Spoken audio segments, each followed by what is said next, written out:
Hello, welcome to Reaction Shots for March 2018. Huber is out of town currently. And I will be out of town the week that this goes up. So the Oscars have happened for you, but not for us. So we'll have to discuss that in April. I'm joined again by Max and Nick Folkman. Hi. Hello. How are you guys doing? Good. Tired. Yeah. When are the Oscars? Are they next week? Sunday. This Sunday? Yeah. I'm not going to watch think? it, so. I don't know. Aha. I don't care. Yeah. I usually look, like if there's a funny thing, I'll watch it on the YouTube, and then I'll look at the list of winners. I don't know. Maybe this year they'll turn it around. Last year, GDC was during the Oscars, so I remember coming back from the conference and seeing the stuff about the mix-up with Moonlight, La La Land. Moonlight and Born Beatty. La La Land. Yeah. Oh, boy. Never before have two more diametrically opposed movies been confused for Best Picture with each other. I haven't seen either of them. I did not care for La La Land, really. That's what we've heard. I didn't see Moonlight. I saw a bunch of Moonlight over a woman's shoulder on a plane, and it just looked so sad. Yeah, I want to see it. I want to see it. A bunch of GIFs of it on Tumblr. Yeah. So I think I know the entire movie by now. It's like the reason why I still haven't watched. I own the Blu-ray of Where the Wild Things Are. But like I need to be in a specific mood to watch this movie, and it's never lined up. Right. I didn't care for that movie, actually. My friends and I had a theory that if your parents are divorced, you love that movie, but if your parents are still together, you don't like it at all. Interesting. I don't know. That was the theory. I just heard it's really dark. It's pretty, yeah. And I remember, I don't recall it explicitly, but I remember feeling like much of it was pointless. That it was just kind of dark for no reason. I just want to see the puppets. Yeah, the effects are very nice. Yeah. Anyways, this month we're going to be talking about blockbuster films, not the erstwhile Not the video chain. rental chain, no, but the phenomenon. Last month we discussed B movies, and this seemed to me to be a kind of a natural extension of that. We Another sort of kind talked. of B. Yeah, Yeah. yeah, the other, movies. the more successful B movie, perhaps. But first of all, and also, yeah, we're probably going to talk about Marvel movies a lot in this, I imagine. They're like the modern blockbuster. Yeah, it's just kind of like a template. But first of all, agnostic of any theme, what have you liked recently? We liked Annihilation, which we all saw together. We saw Annihilation together, the three of us, and Yeah. Sophia. I want to go see it again soon before it goes out of theaters because apparently it's already evaporating everywhere. Yeah.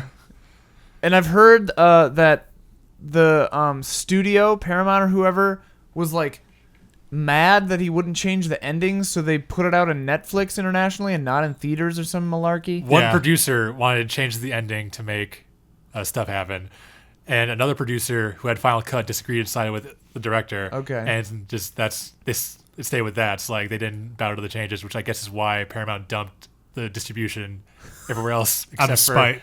America. That seems like something Paramount might do. I did hear that. Did you see the script for the movie came out and the original ending was different? Really? Yeah, there's another thing that It wasn't that happened. it's different. It went on a little bit like. For But like it totally 2 more minutes. changes Okay. the thing of the movie. Let's just do it. Okay? Okay. Spoiler alert for Annihilation, the movie and possibly the books. I'll like wave my arms when it's safe to listen this. again. Yeah, Yeah. if you haven't seen Annihilation, if I remember, I'll put a little thing in the description too of like you can skip this. This But- won't go that long. All right. We've all read the whole Yeah. series. Yeah. I adore the books. They're like very So the ending's even important to different than me. the book. It's different. It's way more different than the book. Even than of the movie? ending. Yeah. Oh, yeah. The whole movie is pretty But the different. original ending that is not in the movie, it's even more different than the book. All right. What's the script ending that was released? So in the script, it says that after the lighthouse stuff, it is clear that you don't know if Natalie Portman is the original Natalie Portman or the changed one. Yeah. And then stuff happens with the same stuff happens in the movie, and then after that, it goes to space, where you see more meteors falling onto Earth. And splitting apart to show the shimmer. Yeah, Just for like no reason. that's how it ends. What a weird, like, Roland Emmerich, like, hook. So it's like, okay, that sets up a sequel. Right. Because this one basically, like, murdered all possibility for the sequels of the book. You were telling me a thing before we started that Alex Garland said the book was more like a dream and thus only read it once and then adapted the script. He liked it because it felt like a dream when he was reading it. So to get that across, he decided he'd only read it once and then write from memory what he remembered of the book so that it felt like a dream when he was writing it. Right. Which I'm into. I mean, like, that's interesting as an exercise, I guess. Oh, God. I need to express this. I don't know if I've ever been more conflicted about how I feel about a movie than I feel about Annihilation. Like, I sat in the credits with my hands in front of my face like this for the entirety of the credits, and I was like, I didn't know how I felt emotionally about the film at all, just in general. I still have this sort of malaise washed over me now, a week later. You were down on it a day later. Yeah, well, here's the thing. I think just looking at it, divorcing myself from my love of the books, I think as a film, it has, I think, pretty bad pacing, especially in the first third. I think that, personally, the leaning on the romantic stuff, I didn't like, because that was so anathema to her motivations in the book. But she's not the book character. So I know, she has like, that's the thing. motivations. That's the thing. I have to almost, like, just completely look at the film. You need to as wait like 6 months as and its then see own it again. thing. Yeah. I need to, like, completely divorce it from the books entirely because it's not the books. Yeah. For reasons that you have made clear. Oh man, though, I don't know. I think a lot of there are a lot of things in it that are just in it to be weird and that don't pay off or make any sense. I'd argue that's stuff in the book too. Well, yeah, but the things in the book that are weird, it has a different quality to it, I feel like. And a lot of the things that are mysterious in the first book are made clear in the third book to some extent. Yeah. It's weird. I don't know. Also, we stayed for the ArcLight story at the end after the credits, and there was a behind the scenes shot of Natalie Portman running around the facility So found out about that too. with a That's gun. the one cut Yeah. scene from the movie. It's like 10 minutes to cut out. So they cut that out. Yeah, it was an action scene. Okay, where she like tries to make an escape and fails, I imagine. She tries to make an escape, and then she breaks out, and then she sees the shimmer. Oh, So and she then gets she's just outside like, and- "Whoa, damn!" Yeah, but They thought that was weird for her like to see that, then like her to suddenly like do a 180 and like I want to join the team to go in. Yeah. That makes sense. So It's- it probably is like that scene when she's standing alone on the balcony or whatever and sees it. yeah, because they didn't reshoot it; they just like re-edited it. Yeah. and it worked out. They should have cut out the shot of her looking at the security guard's gun then. Because it was like a very ominous foreshadowing of her. I mean, I guess it's telegraphing her desire to escape without showing. No, it's just showing that like, she- oh, this is serious. Right, I guess. All right, should we Wait, is Annihilation a blockbuster? Nah. we don't No. know yet. It's not successful yet. Well, that doesn't matter. There are a few different. Like, I've got some really good patron comments this month.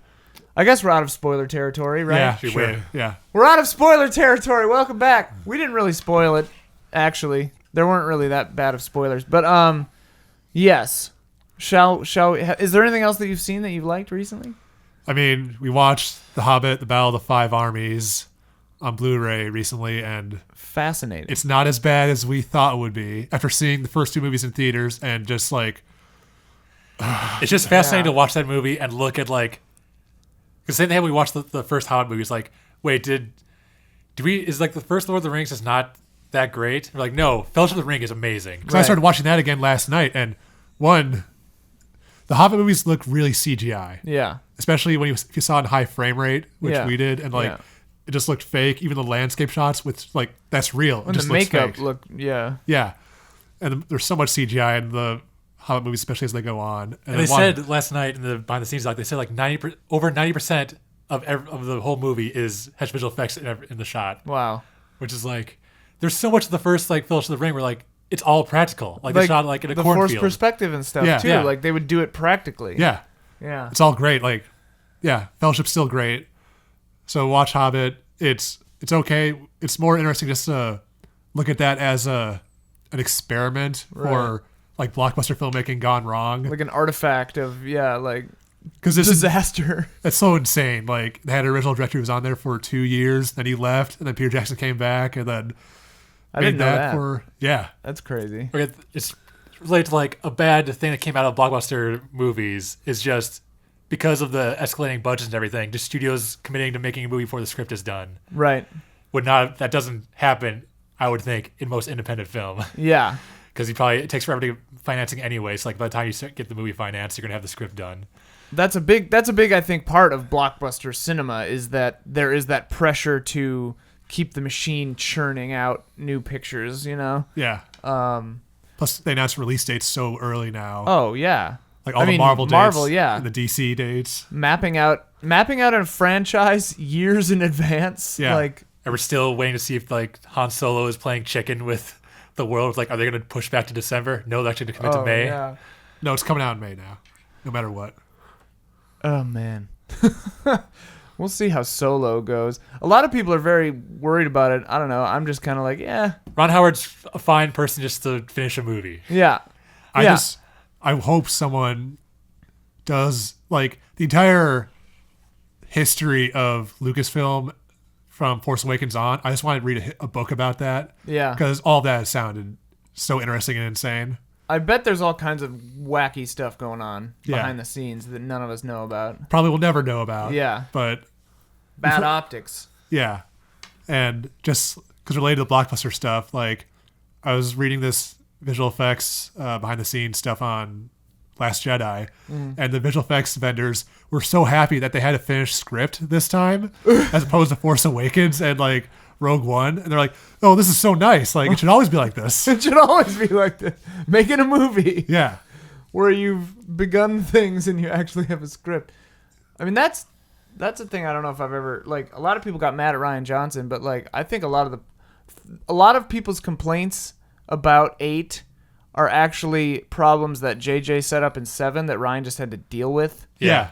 Like, they're not his fault. They're No. Mr. Mystery Box's fault. It's the 2 years of waiting for that movie. Like, we don't have anything else to like give us to feed us. We just need, like, okay, Snoke. Yeah, rampant speculation. It has to mean something. Yeah. If that movie came out immediately after Force Awakens, no one would be angry.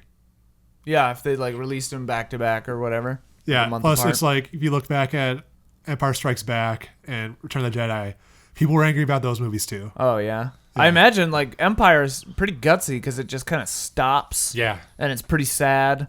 And like this one actually has like a little bit of hope at the end of it. Yeah. But it's pretty dark still. Yeah. But it tells its own story. Yeah.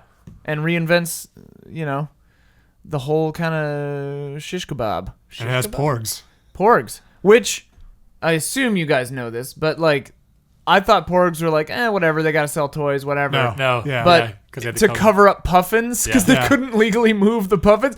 When I heard that, I was like, oh, porgs are sweet. Like, that's awesome. Yeah. That's a sweet way to deal with that problem. I love them. Anyway, shall we jump into this? Wait, do we want... Because you never answered, is Annihilation a blockbuster? All right. Do you think Annihilation is a blockbuster? It's weird because I think marketing defines if a blockbuster as a blockbuster or a movie as a blockbuster a lot. And because we live in LA and it's like billboards. Yeah. All the billboards are for movies here. Right. And I don't watch TV. Right. So we don't have a good idea of how advertising or marketing works. There were trailers. There were multiple trailers for Annihilation. Yeah. I only saw the first one. As a larger sense, I don't get the impression, just in a general sense, I didn't think they were marketing that heavily. Yeah. But it's also, is it rated R? Yeah. Movies that are rated R don't tend to get a push that heavily. I think the fact that it's coming on, that it's based on, loosely inspired by a popular book series. Yeah. I think that bolstered it a lot. Yeah. Because you always saw that, like, and because Ex Machina was such a like smash hit. Yeah. Like, it's fun. It's really funny to me that the only messaging about Alex Garland was from the director of Ex Machina, but it's like this dude's been writing novels. He wrote Dredd. Yeah, Dredd. 28 Days Later, The Beach, like Sunshine. Odyssey, Enslaved in the West. Yeah, like Enslaved game. Odyssey. Yeah. Whatever that's Enslaved called. the game. Yeah. Like dude's been around forever, doing weird, crazy stuff with weird third acts, like, since forever. And, like, yeah, it's just funny to me that they're just like, he's only ever done Ex Machina. He also gave, this is a small side tangent, but he gave a really great answer in an interview recently where he was talking about how people have a hard time pegging him down, or audiences have a hard time responding to what his movies are, because, like, you would think, like, they look like they're big, like, sci-fi marketable movies, but they're a lot weirder than that. Yeah. He's like, I don't really understand why I'm doing it this way, but I'm not going to change. But I think TV is, like, the better fit for me, maybe. Like, that's, like, what is more successful, which is why he's doing a FX show right now. Oh, on FX? I think so. About technology. In Silicon Valley. A narrative? Yeah. Yeah. Interesting. That's the thing with Alex Garland is, like, I respect his kind of, like, laissez-faire, just kind of, like, screw it attitude, you know? Yeah. Even though sometimes I don't know if they hit always. Yeah. But, like, I definitely respect the stuff that he's doing. Ex Machina I thought was great. Yeah. He has, his movies always have that kind of interesting question at their core, and they're always, you can read them in multiple ways, which I always really respect. I actually think Annihilation is weird in that because it does kind of tie itself up very succinctly, and like, their characters with their mouths actually basically say what's happening at the end of that movie. Yeah. Which I think is actually kind of strange for that movie, because it is kind of based on something so nebulous, you know? But Ex Machina, I think, is really interesting because there's a line that Oscar Isaac says in the middle of that movie where he says, maybe I'm going the to tear up the next dance one. floor. Oh, yeah, that one. And then he does. That seems so weird. But, oh man, that movie's good. But, where he says maybe the next one will be right. Yeah. Yeah. Like, because this one doesn't have empathy. Yeah. And then at the end of the movie, you're like, yeah, get out of there. Like, go for it. And then you're like, Oh, wait. but wait a minute. What if he was just right? Like, the dude was kind of a bastard, but, like, what if he actually was correct and she isn't finished and just doesn't have empathy? It's all very interesting because you can look at it from either angle, Yeah. you know? My favorite reading of the end of the movie, spoilers for Ex Machina, Spoilers for Ex Machina. is the last shot of the movie where she talks about how earlier that she wants to go out and look at, like, go to the street and watch humanity. Is that she goes to the end and then she watches humanity for like 2 seconds, then is uninterested, then walks away. Yeah, yeah. And spoilers for Ex Machina. And spoilers. All right, now let's get to the main right. stuff. We got to define blockbuster. So what is a blockbuster? So, like, It started out as a business term that applied after a movie's release that's very popular. also just literally meant a movie that had lines for the movie that line up around the block. Yeah. It's like, I mean, that was the literal. yeah. And that, like, still works, but it's evolved more than that. And over time, it was a descriptor after the fact for a movie. And over time, it became, it was a label. But then after that, it became a descriptor for movies while they're making them. It's like, we're going to turn this into a blockbuster and make it specifically to cater to, like, they're trying to reverse engineer what a good blockbuster is, like the hero's journey. We have a few good comments about this. Morgan Mahala specifically talking about, can you call something a blockbuster before it's out or only after you've seen the numbers? Morgan Mahala said, I think that blockbusters earn the title based on the urgency to go see it and to have that sweet, sweet water cooler conversation the next day or week. So basically the zeitgeist around the movie. Tokyo Slim, who we will have a lot of great comments from him this week. It's a good name. This month, yeah. Said, I think before it comes out, many movies are potential blockbusters, but if they do poorly at the box office, then they just aren't one. Yeah. So his theory is, like, things can be groomed and placed as a blockbuster, but then if they don't perform, the mantle is removed. Because I think you can have blockbusters that fail. I think that You can or cannot? can. Yeah. I think it's totally valid, but I also understand, like, a blockbuster can only be called a blockbuster if it makes a ton of money.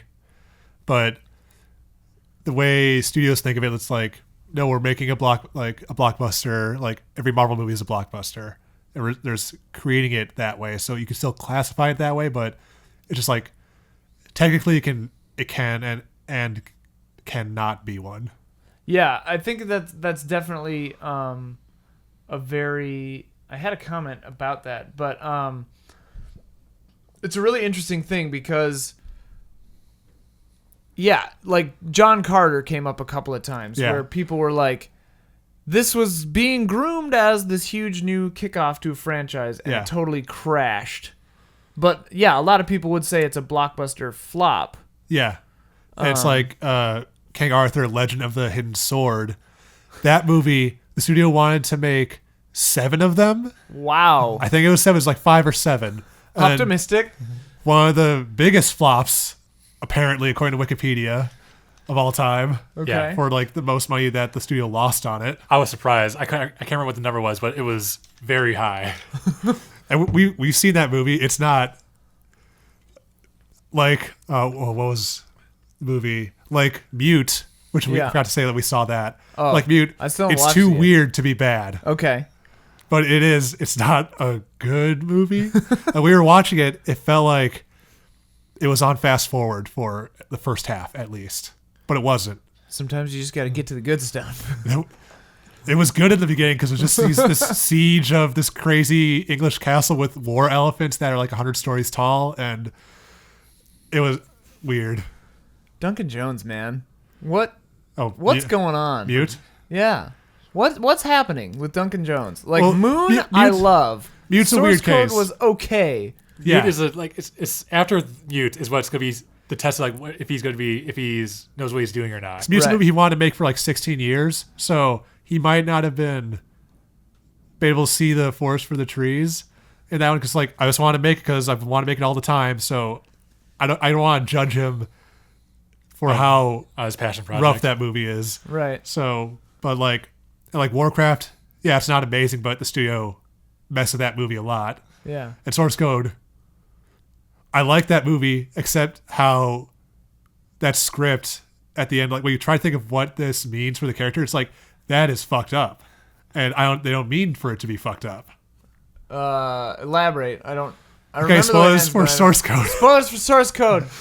So the whole conceit is that Jake Gyllenhaal is jumping into this guy's body who's not Jake Gyllenhaal, Right. to relive his life. Then and it's like in an alternate reality. Is constantly different alternate reality? Is that it? It's whatever. At the end of the movie, he basically jumps into this other guy's life forever. Yeah. And that the guy who he replaced is just gone now. Yeah, I forgot about that. I remember because there's like the real him is like in a coma and they like, turn the machine off. He's got like no legs and no arms. Yeah. Right. Like and they turn the machine off or like kill his body. I guess, but like the other guy. They essentially kill the other guy that Jake Gyllenhaal is replacing. Yeah. But they don't like. And he falls in love with like that guy's wife or girlfriend. Yeah, or whatever. Rad. Love it. That's like how if you really think about the end of Back to the Future, you're like, wait a minute. They're all going to think this guy's insane. Like, they all have a life that he has no awareness of. Yeah. Anyways. But, like, Source Code is just a good, like... That's a good, like, Friday night movie. Yeah, like a Hitchcock movie. It's like just a small little like, thriller. Source Code's only crime is being, like, fine. Yeah. It's like an average movie. But it's not trying to be anything more than it is. Right, exactly. I rewatched Paycheck a few months ago. John Woo classic. Did John Woo direct that? That's the Ben Affleck one with yeah. The that's Philip like his K. last Dick English one? movie. Yeah. Oh, you're right. I forgot. Because and it has all kinds of Two-Face is in shots it. of birds in it too. Slow-mo doves like Yeah. all the time. Yeah. Whoa. Anyway, that movie's not good, but it's fun. They like classify as like Firewall and those weird action movies. I actually watched Firewall around the same time period. I wanted to watch like those like puzzle movies, you know, like The Game, but there aren't any other good ones. The Game is a good movie. Yeah, Game's The Game is great. That's not the same type of movie. No, but I'm saying like The Game is like it's like a game that you're also playing. Yeah. Vantage Point. I never saw that one. I heard it was bad. I saw it in theaters. It is. I saw it because I liked Matthew Fox until I learned that he's an asshole. Is he an asshole in real life? Oh yeah. Yeah, I'm not surprised. I guess. Domestic abuse. Oh. That movie was like them trying him out again, and then America. They tried him out for a while. And Speed Racer. Speed Racer and Emperor. He's in Speed Racer? Yeah, he's Racer X. Wow, I have no memory of that. I feel like I've seen Speed Racer in chunks and never all the way through. I wrote Speed Racer. I mentioned it in here because it's one of the blockbuster failures. Wait, which movie was the biggest box office failure of all time? Okay. We Did you ever say it? So Did you ever actually what do say you it? think it is? Like last 10 years, I think. It came out 10 years ago. No, With- over that. But over it's like 10? it's like all time. Yeah, but it's all Of all time. time. But I mean, the biggest ones of all time all right, that I'm aware of. We'll give you a clue. It's animated. Oh, Yeah. okay. I was like, okay, Waterworld is a No. big failure. That's not even up there that much. Yeah, it's not anymore. This yeah. is just in terms of how much money the studio lost on it. Okay, whoa. You I want feel another? like it's probably glaringly obvious. You want another clue? This movie almost killed the studio, and it made the studio switch entirely, like drop traditional animation and go to CG. Brad Pitt is the lead character. Oh, is that religious one? No, that's the Ray Fiennes and Right. Joseph. What? It's the Moses movie. I forgot No, what that's it's called. Val Kilmer's. Oh, yeah, Right. Val Kilmer. Prince of Egypt? Yeah, Yeah. Prince of Egypt. Hey, Prince of Egypt has a great song. Yeah, that's in it. that's a good movie. It's a good movie. It's a good movie. All right, what is it? Sinbad, Legend of the Seven Seas. Whoa. I never would have. Yeah, Sinbad? yeah. How much 166 million. loss? Yeah. Wow. You wouldn't think it would be No, an animated. and that movie's not bad. It's not? No, It's it's fine. not. It's fine. It's not worth losing that much money on it. Yeah. It's not worse than King Arthur, which is like number 2. Oh, boy. King Arthur lost a lot of money. I Did wrote- Alexander lose a lot of money? I Yeah, hated it was that on the movie. list. Alexander, I worked at the movie theater at the time, went in for free. I saw it like the day before it came out because I was doing like the movie theater's like QC on it, and I was just like, whatever, I'll see it. Yeah. And I like had my Game Boy SP or whatever, Game Boy Advance. Yeah. And I'm like still pissed I didn't walk out of that piece of crap. I think Alexander's it must have the most amount of like different director's cuts of any Oh. movie. There's up to like 5 now. Whoa, really? Yeah. I was aware of 2. No, there's at least 4. I wrote down other flops. Yeah, that, like, and we killed wrote down studios. ones that killed studios or like killed careers or Titan AE killed Fox Animation. Dude, Titan AE. good movie. Good movie. Good movie. I like Titan. I will stand by Titan. Nathan Lane, Yeah, right? Nathan is Lane. like the evil. Nathan like, Lane needs more roles. Yes, he does. But I love the line where he goes, "I weep for the species." His name I'm is like like- Pre or Creed. Preen? Creed. Preen? I think it's Preen. I think it's Pre or Preen. Preen? It isn't Bill Pullman. He's the He's- captain. He's like the Yeah. yeah. And then And they name Earth 2 Bob. Janine Garofalo is the cool alien lady with the big legs like the kangaroo. Yeah. And then is What a it ridiculous movie. It's the Charlie's Angel, isn't it? what? The love interest. Oh It's no, not an it's Asian Drew actress. Barrymore Oh, yeah, Drew Barrymore. and Matt Damon, and then the alien guy is Tone Loc. is it Oh, Tone yeah, Loc? that's Yeah, right, he's yeah, his, yeah, he's yeah, his the mentor. But then No, the alien guy is Luigi from Mario. Oh, John Leguizamo. Yeah, isn't it? but Tone Loc is also in it. Yeah, he is. He's Matt for sure. Damon's He's, like a, mentor. he's amazing in it. Tokyo Slim brought up Blade Runner 2049. But wait, Yeah, I, so- have, I have a couple more movies that killed studios. Okay. The Iron Giant and Looney Tunes Back in Action killed Warner Brothers Animation.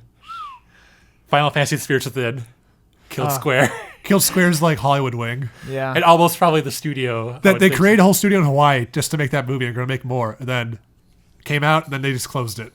I was actually working with some of the people who worked on Spirits Within It's a while ago. also like it's too weird to be bad. I remember thinking it like I remember just being like blown away by the CG when I Yeah. was a kid and I saw it. What year was that? Like how old were we? But That was like 2001 around. I okay, think. so in my teens, I guess. Yeah, I remember liking it at the time, but I've always kind of been like a little forgiving when it comes to just like weird things Yeah. like that. You love the score to it It's a really good. It's also Elliot Goldenthal, the composer of Batman Forever, and Batman and Robin. Which we also both recently watched. and Michael Mann's movies. He did Heat. Also, yeah, we watched Batman is Red crazy. Robin and Batman Forever recently. Amazing movies still. Dude, Like so I I had will a go to birthday. bat for Batman Forever. What? Oh yeah, I had a birthday party the other day, and as is always the case, I start the thing with playing something like artsy fartsy on the projector. Like this year was Samsara. In the past, it was usually like some Alejandro Jodorowsky film or something like Holy Mountain or whatever. But then invariably, it always devolves into us just watching Batman and Robin and or Batman Forever. This time we got through both. great. And in reverse order. So Batman and Robin and then Batman Forever. Batman Forever is a better movie. Yeah. It's like actually a good movie almost. Yeah. It's like I think Batman and Robin, it because it is more ridiculous than Batman Forever, but it is more consistent with its ridiculousness the Because entire Batman time. Forever, has a few moments where it's like you have a slip on the banana peel noise and you're like, what? Yeah. But Batman and Robin is just out the gate. Then Crazy. Batman Forever, it's like, okay, those characters are both basically the Joker again. Yeah. Oh, Where Batman and Robin, okay, Mr. Freeze does his own thing. He's just punning all the time. Poison Ivy, she loves plants. And Bane's just the guy who is stupid and screams his name all the time. Bane, darling. Oh my God. Okay, so wait, some more failures. Yeah, what else? Well, wait. We talked about The Hobbit, and New Line let Peter Jackson do Lord of the Rings because they were going to go broke, right? And they were just like, screw it, go for it. I don't know if they were going to go broke. That's what I heard. They were on the verge of bankruptcy. And they were MGM. MGM went bankrupt when they were making with Del Toro. Oh, okay. Because New Line was not bankrupt because... But then New Line went out of business later. They went out of business because of Golden Compass, and then that's why they got sold to Warner Brothers, I think. Golden Compass is a real drag. I like those books. We tried watching that recently. Oh, really? We got halfway through it, we paused it wait, there's that much left? Oh my God. Yeah. Those books are good, though. New entry in a prequel trilogy. It's interesting. It's good. The writer of that is writing the new Star Wars, I think. Philip Pullman is? No, the writer of the movie. Golden Compass. Oh, what? Yeah, Chris White. He's writing 9? Or he's writing some big movie that surprised me. Huh. I think he might have directed Golden Compass too. Interesting. I'm always surprised when they give people they took him off now, but when they announced that dude who did what's his name, Justin, whatever, who did Jurassic World, Colin Trevorrow. yeah. When they put him on Star Wars 9, I was like, really? I mean, I'm not saying that they should drum people out of Hollywood for having a bad movie. That's not what I'm saying. Did But you I'm see like, the Book of Henry? I did not. We did. That one was that bonkers looking movie. That's a passion project for that guy. That came out after Jurassic World. That's what he chose to make after Jurassic World. I saw the trailer and I was like, what the hell? The real movie's weirder. Really? Yeah. Also Good- bad. Oh, bad. Okay. But yeah, I couldn't believe it's okay, yeah, he made the most successful movie of all time when Jurassic World came out. It's but you're to choose just that person. That's the reason you chose that person to make the Star Wars movie that's guaranteed to make money. Right. Get someone who maybe would do a better job. All right. Who else destroyed things? The Mummy destroyed Universal's Dark Universe, shared universe, entire plan. Dead on arrival. Yeah. The Postman was part of Waterworld with destroying Kevin Costner's big budget career. Yeah. I thought it was really funny that Pan and Peter Pan, both live action Peter Pan movies, just flopped entirely. Yeah. Peter Pan is one of those things that they keep trying and then they just don't get the memo that no one cares. Especially with that new one with Hugh Jackman singing "Smells Like Teen Spirit." With all the different pirates. Yeah. Whoa. Moulin Rouge already did it, guys. Yeah. The scene's pretty cool, but people forget about this one movie, Bryan Singer's Jack the Giant Slayer.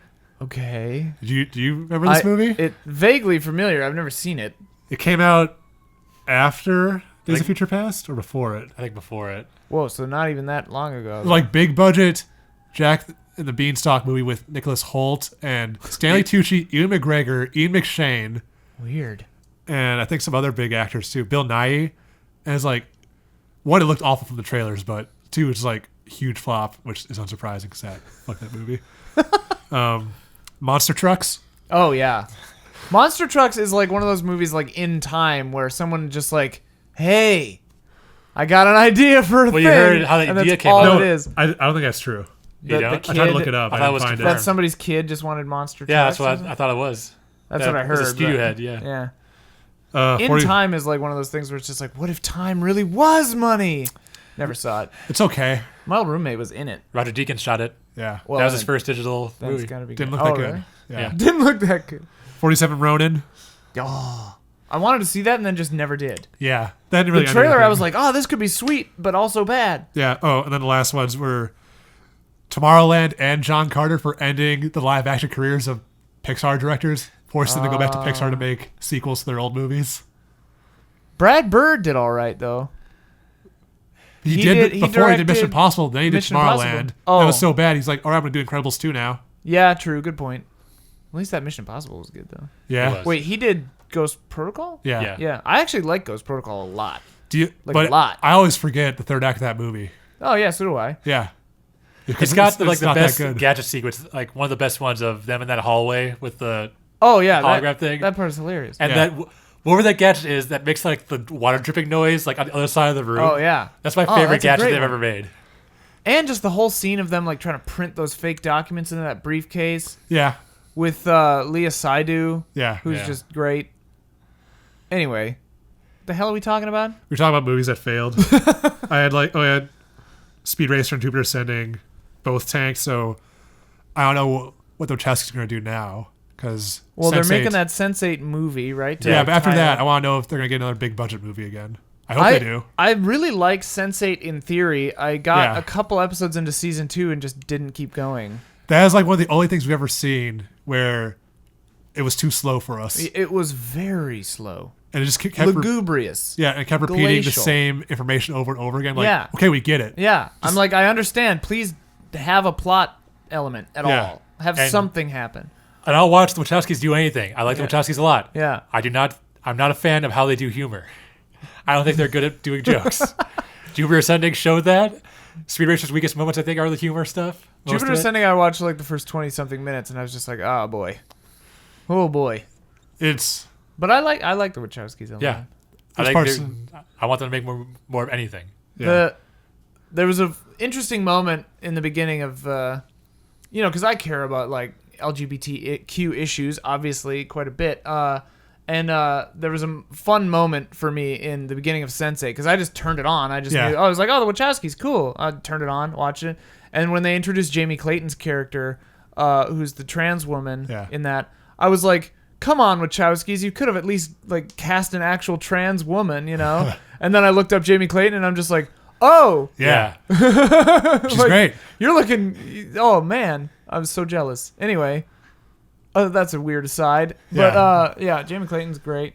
I wonder if she's gonna have like. I think she's in more stuff She was now. in The Snowman in like a 2-minute role. Is So she? yeah, she's one of like the computer workers at the cop place. Weird. Yeah, there's one scene with her in it. Cool. It's like, yeah, cool, he's showing up. It's in a bad movie. Yeah. But I could see why you'd want to be in it because like that guy does good movies usually. Yeah. What happened there? I didn't see it. The studio I just heard pushed it was out too awful. quickly Okay. because he said the director came out and It was was like not even done or something. no, he's just like we started earlier than I thought we would, so we didn't have the script ready, and then I couldn't film everything I wanted to film.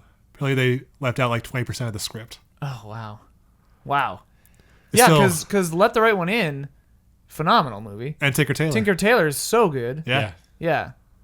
Damn. All right, let's move on. Anyway, put Jamie Clayton in more We stuff. digressions too much. Yeah. So yeah, Blockbusters.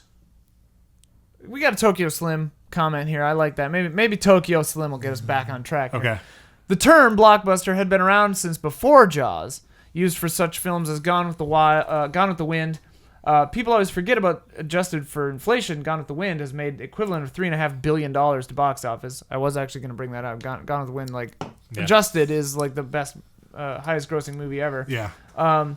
It's just that once upon a time these movies were rare. There were a handful of them, and they certainly didn't come out annually. I think that Jaws was the first movie in an era where blockbusters became so prevalent and serialized that it redefined the term into a genre. The summer blockbuster became a thing. The films became so more slickly packaged and codified. Repeat viewings for certain films became a thing, not to mention home video sales and now streaming services. So Tokyo Slim doesn't think that Jaws was the first, but more like the first modern blockbuster. Yeah. So I'd agree with that. this is stemming from the idea. There are a lot of people. I kind of skipped ahead, I guess. A lot of people will tell you that Jaws is the first blockbuster because it was the first movie that people were literally lined up around the block. Yeah. And that it, and I think that Tokyo Slim is right. It's the first modern blockbuster. Like another person, Wacko 303, says like. Mentions Fritz Lang's Metropolis or early Buster Keaton films. Like there were definitely films back in the day that were these uproarious things, but it, like the landscape of cinema was so different back then, and we'll get into that. Like the 40s and 50s really changed a lot of stuff with how cinema had to handle itself. We'll get into that later, but Jaws is credited as being the first blockbuster. Yeah. by a lot of people, and well, I think that's true in a sense of a modern standpoint. It's definitely not true, like factually. Yeah, it's more like the era we're in right now is still the era that was started by Jaws, like that blockbuster era. Unless you can maybe go more specific and like maybe we're in a more franchise thing now, and that maybe is like IP thing where it's just like properties, not original stuff. Mm-hmm. Yeah. I mean that kind of the serialization of film.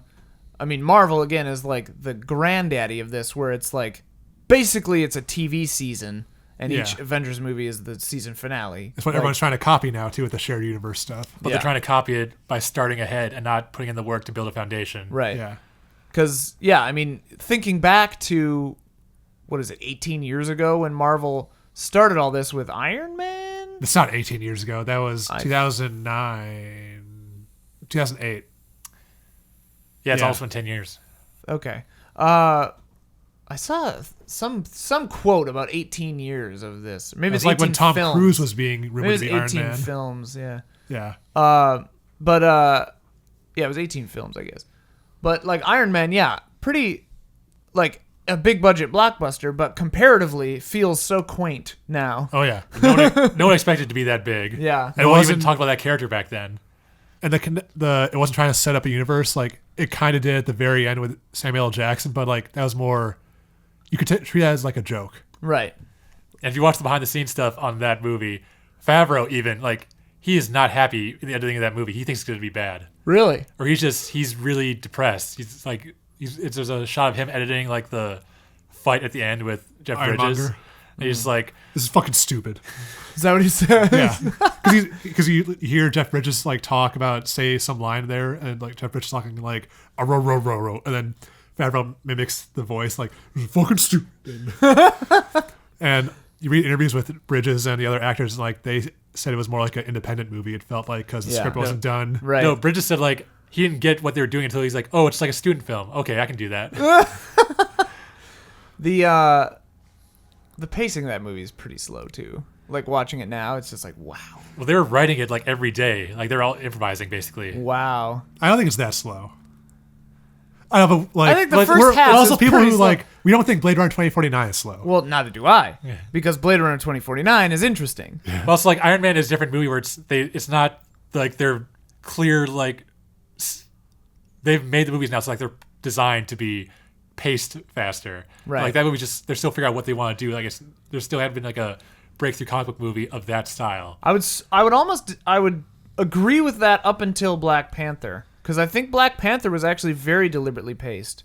It was slower paced than they had more recent control than the Marvel. other directors. Yeah. Is what it sounds like. Yeah, I think that the main critique I hear against Black Panther is that it's boring to a lot of people. I didn't feel bored. Yeah. I liked that it was taking its time and setting up its world. Yeah. Here's the other thing. Like for me, Black Panther is a great Marvel movie, and it's a good movie. Like decent movie.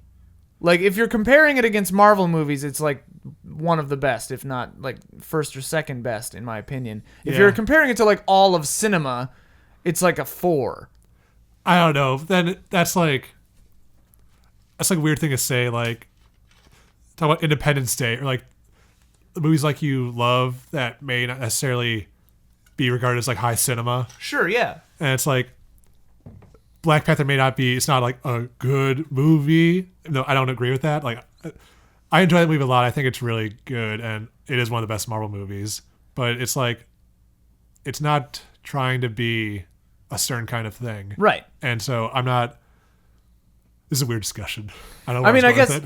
Well, that's kind of what I was saying. Is like, I was kind of like. As a blockbuster, it's really up there. Right. I think. Right. Because it's trying to do more than the usual blockbuster. I didn't mean to frame that even as my own opinion. I was like, that was kind of like coming back at people who are like, oh, this movie's boring and it's really simplistic and blah blah blah. I'm like, yeah, it's a superhero movie. Like, what do you want? It's like I don't agree with those people. Neither do I. Yeah. I think that it definitely isn't as like nuanced and like that as some other movies, but it's not trying to be. Yeah. I definitely think that it's the most nuanced of the Marvel movies. Like, I think I really liked Killmonger, and I loved that they had the guts to make a movie with a villain so relatable, and I think it's their best villain probably, because the whole movie you're like, yeah, you're right. This guy's right. Yeah. His methods are wrong, but he's right. Like, they should absolutely be helping people. Like, Yeah. and even the heroes of the movie are like, that's the one misstep I think in Black Panther in my mind, is that, spoilers for Black Panther, I wished that T'Chaka had said at the end, I wish that he had said to Killmonger, hey, you were right. Like, you were doing this wrong, but you don't need to, because like his actions. he says show it that. kind of, yeah. When he's like, I could save you. Oh man, when he Well, says that line, just the actions like, okay, we're gonna open up at the end of it. yeah. So yeah. So Yeah, you he just says need it, to but say not it. to Killmonger is what I mean. Like, I wanted Killmonger to have that satisfaction before dying of T'Chaka being like, you made a difference. You succeeded in a way, Yeah. even though you were wrong in your actions. Yeah. I don't know. I just empathized Yeah. with him. Oh, that was a good movie. I like that movie. Anyway, Brandon Patton brings up merchandising vis-a-vis Star Wars in Yeah. 77. I think that's a very good point.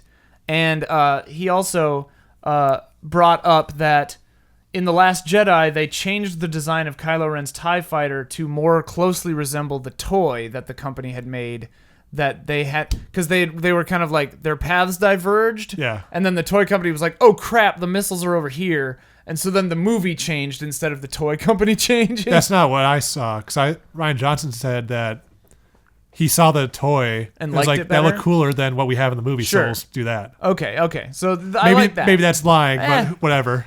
I don't know. I like Ryan Johnson a lot. Yeah. I really like his bizarre career trajectory. Yeah. Brick is very good. It was very inspiring to me back in film school. I like Brick a lot. Brothers Bloom is a very interesting movie because I didn't like it the first time I saw it, and then the second time I saw it, it became one of my like favorite movies. I need to watch it again. I really liked it on subsequent viewings. I need to watch it again. I've only seen it once. I thought Looper had a lot of really good ideas, but it lost me a little when it basically just becomes The Omen. When it they get switches the to farm. like the farm only. Yeah. It's a weird switch. It's like It like leaves all the really interesting stuff to do the like least interesting part of its plot. It reads good on paper. Yeah. I need to figure out why it doesn't stick the quite landing. hit. Yeah. I like that movie a lot. Yeah. Oh man, the sequence where it just shows Bruce Willis's entire life on the like third go round or however the math. all the montage. montages in that movie are really so good. Ah. I remember asking him he did a Q&A on Twitter like after like the first trailer came out. And I just wanted, and it was they did like the shot in the trailer of Levitt waiting for a guy to come on the tarp, and it's like they just appears there. I'm like, so is there gonna be like a special effect for like the teleportation? He goes, nope. I just want it to be they're just there and then they're not. Yeah. I'm like, yeah, Because that's how it would yeah, work. that's so cool. The part where that guy, and I mean, like, you know, say what you will about time travel and how it would work, and like, would that guy's life have gone the same way if he didn't have legs or whatever? Yeah. But like, when they're torturing that guy in real time, and the future him keeps That's a getting great more and more idea. mutilated, such a cool idea. Yeah. I definitely think eventually his life trajectory would have changed, so he would not be there in that moment. Like, he would have made different choices because he's so mangled, but like, whatever. Yeah. It's still rad. Paul Dano continues trying to beat the shit out of in movies. Yeah. Just It's being a like his weasel. main skill set. He's directing now. Paul Dano is? Yep. He had a movie at Sundance, I think. Apparently it was amazing. I'm like weirdly not surprised. He's such a like creepazoid, but I feel like he's hopefully a nice dude. I you think know, he but is. He like Sounds plays like he is. such an effective creepazoid. I remember when I saw him in the movie about the kid it's Emil Hirsch is a kid in high school who dates a porn star. Oh. What was that movie called? The Girl Next Door? Yeah. Which I've heard is actually I think It's I've actually seen pretty it. good. I've heard. Well, but, I haven't like, watched it people- since we were kids. but I People remember it actually being like good. say it's It's a decent. good Timothy Oliphant role. Oh, yeah. dude, I love me some Playing a piece of Oliphant. shit boyfriend. I love me some Timothy Oliphant, dude. He has a catchphrase he says in it Oh no. about if the juice is worth the squeeze. Oh no. Oh, he says that? Yeah. Timothy Oliphant, I think I've mentioned this several times in this podcast, but I just love his delivery in the crappy fourth Die Hard movie when McClane's daughter slaps his henchman, and then the guy's like, ah, and then Timothy Oliphant just goes, You gonna be all right? He's great. Yeah, I love him. Deadwood was made for him as like I just need a, to finish a Deadwood. dude who's pure anger. Yeah. Like he's so perfect at doing that and just Yeah. simmering Yeah. with rage. Ugh. Deadwood, I really want to love, and I watched like the first half of season 1, and then they canceled man. It it. keeps getting better. But then I've kept hearing rumors that they're gonna like do a movie to tie it all up. They're going to, yeah. It's one of those things where I don't want to start it if it's not gonna end. But the third season already kind of ends in a good way. Does Yeah. it? Yeah. Oh, okay. You don't They have need a movie. They have a great Oh. villain. Okay, yeah, I need to jump into that. Oh God! All right, so obviously this podcast has taken on a very, serpentine Yeah. kind of like Just like last time. easygoing. Yeah, this is just how it is. Okay, Just talk about movies. we're just talking about movies, baby. Talk about movies. So what's wrong with blockbusters, though? Like, what's bad about them? It's like there's Are nothing. they intrinsically evil? No. Yeah, I agree. It's like a lot of things. It's nothing inherently wrong with them, just how they're made and how they're used. Yeah. Like, theoretically, like, blockbusters can be good because, for the most part, talented people, like really talented people, get to work on these movies that have a lot of money behind them. And so Yeah. you get to see what they do with a lot of money. Like, you see Ryan Johnson work with this huge budget and yeah. make crazy shit. Or, like, Darren Aronofsky getting, like, a $200 million budget to make Noah, which I still never we like saw. a lot. We like that a lot. Really? It is insane that a studio put that out. I heard it's like. Did you guys see Mother? Yeah. When spoilers for Mother, when I realized that Mother was literally just redoing the Bible, I checked out pretty hard.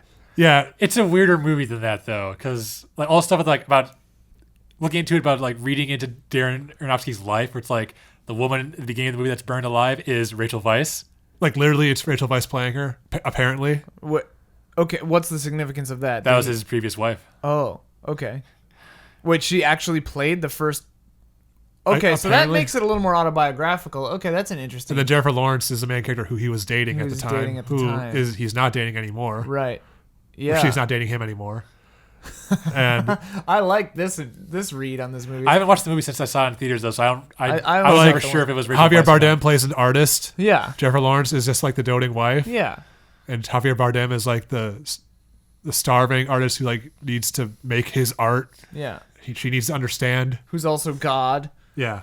Who also like muddies the whole metaphor at the end by just redoing everything. Whatever.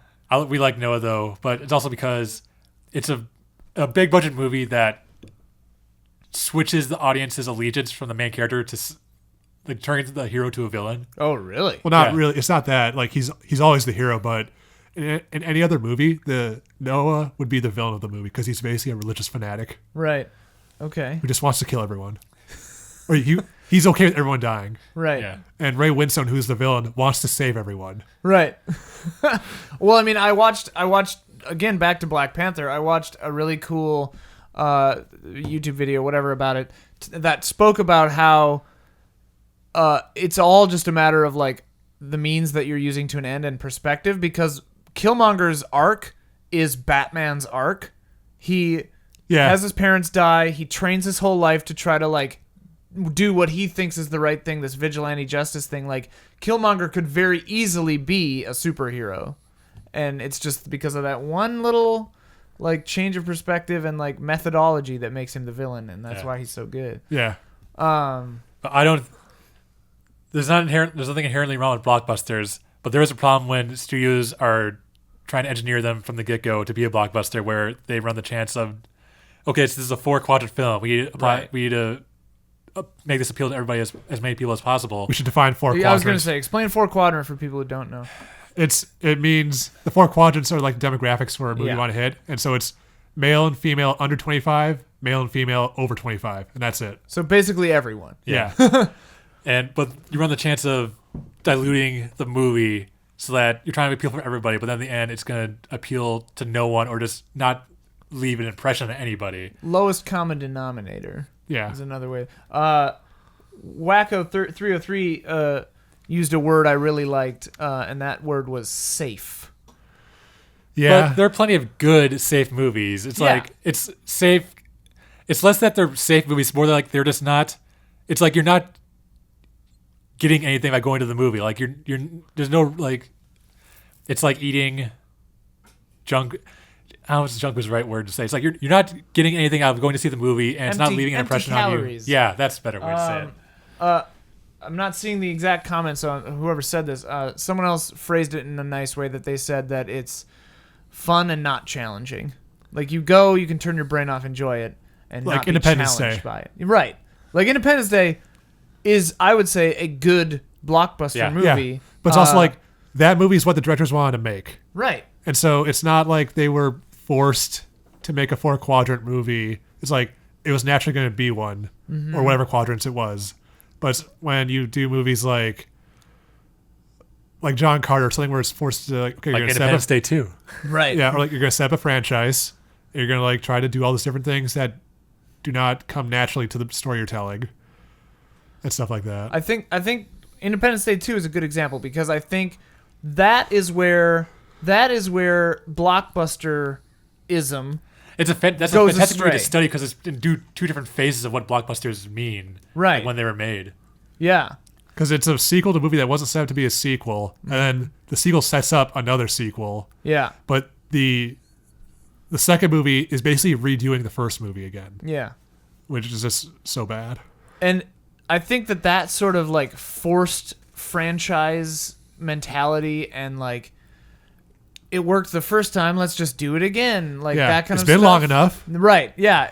And Let's do Spider-Man again. Right. That gets into the whole like reboots, remakes, sequels. That's where I think blockbusterness kind of like gets into like murky, like crappy business. That's what gives territory. blockbusters a bad name. Yeah. That's why people don't like them. Yeah. And it's all the studio's own doing because production costs are so high that they need to get bigger and bigger returns to make it even though Hollywood accounting makes it all so nebulous over what is profitable, right? Because they don't want to they want to pay royalties to anybody.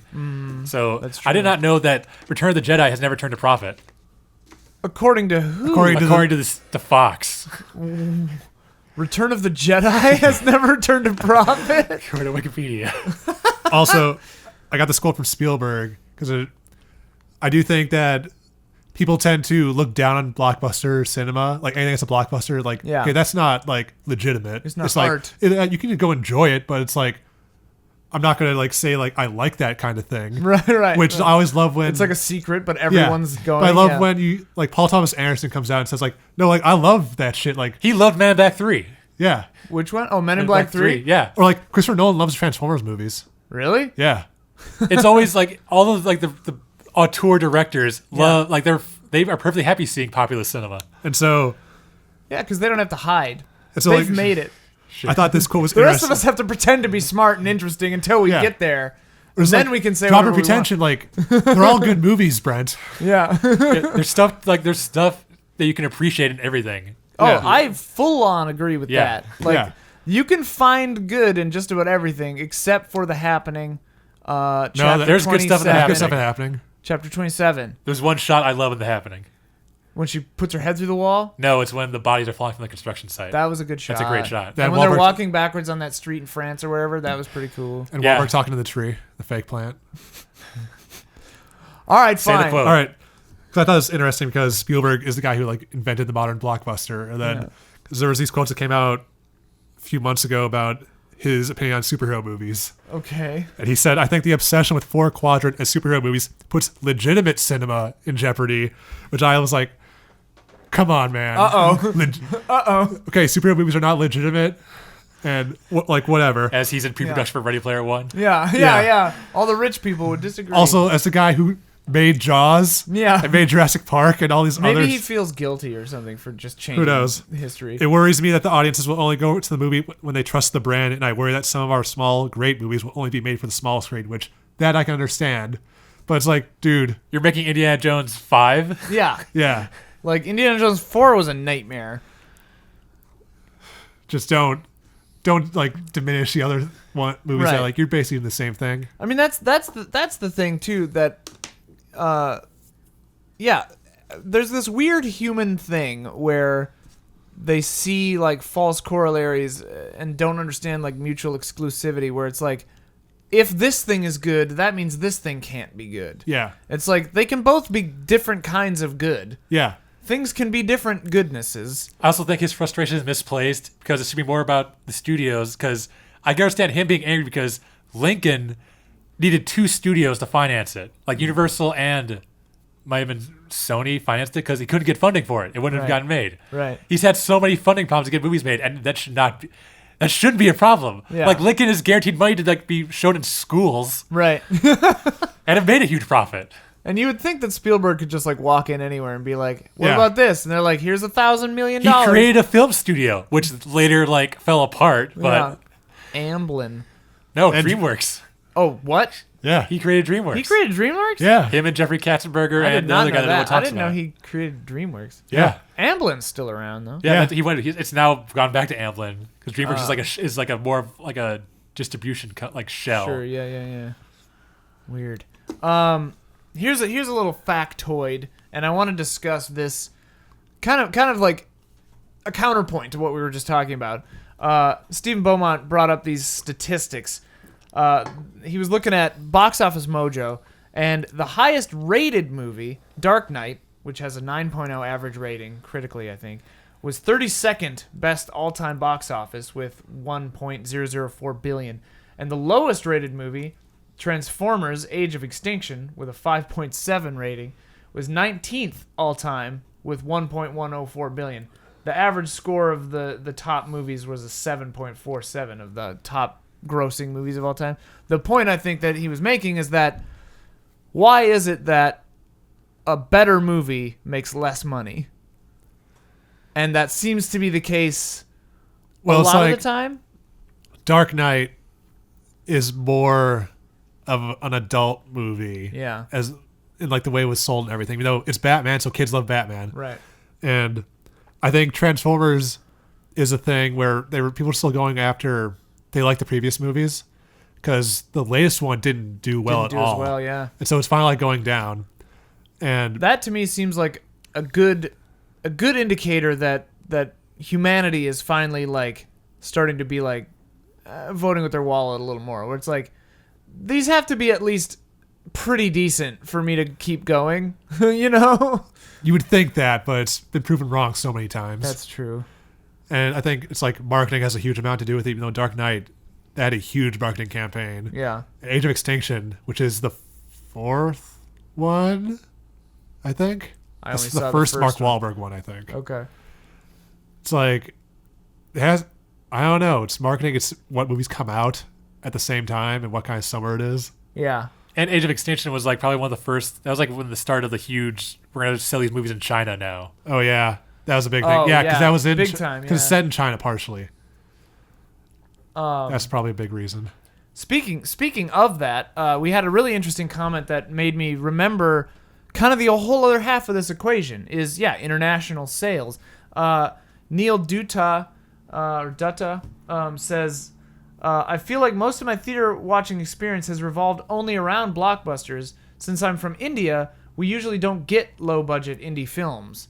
And that's a big point about all of this, I think, is that these blockbuster films, they generally are the ones that are cultural export, like that go to other countries and make a lot of money over there. And that is a consideration. So if you're looking at all the movies that are getting released, it's like blockbusters have the greatest chance of turning a profit. Yeah. And so like, yeah, I can understand that makes sense. And like that makes it interesting on another level to me because 4-quadrant then either is a global term or like the 5th quadrant is international audiences. And like you hear about movies making not concessions in perhaps an artistic way, but changing things to Appeal to a global audience. Yeah. Or they're adding like Asian.